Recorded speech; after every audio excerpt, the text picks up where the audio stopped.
29 avril 1917. Manfred von Richthofen, dit le Baron Rouge, vient de remporter sa 52e victoire. Sa victime est le Canadien Albert-Édouard Cosner. Cosner est aux commandes du nouveau triplan britannique, le premier et le seul que le Baron Rouge abattra. Ce jour-là, ébloui par la performance et l'incroyable agilité en altitude du triplan, Richthofen et ses collègues réalisent que les Anglais possèdent maintenant un avion de loin supérieur au leur. Richthofen, qui deviendra le plus grand as de la Première Guerre mondiale avec 80 victoires, demande aux ingénieurs allemands de concevoir un avion équivalent. Le designer hollandais Anthony Fokker travaille pour les Allemands.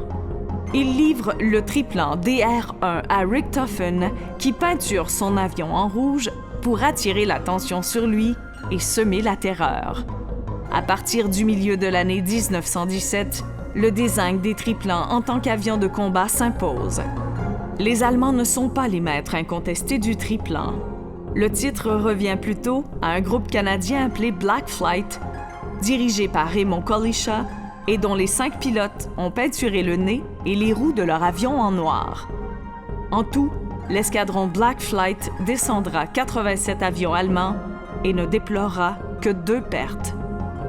Au début de 1918, l'engouement pour les triplans s'estompe car les nombreux biplans allemands sont plus rapides et plus faciles à manœuvrer.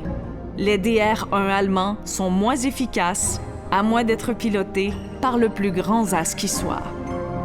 Les jours du Baron Rouge sont toutefois comptés et il trouve finalement son maître le 21 avril 1918, le Canadien Arthur Roy Brown. La mort du baron Manfred von Richthofen ébranle la confiance de l'armée de l'air allemande.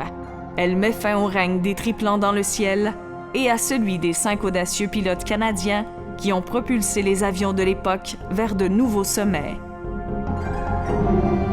Les triomphes canadiens font partie de notre patrimoine de la Première Guerre mondiale et prouvent que le courage croît en osant et la peur en hésitant.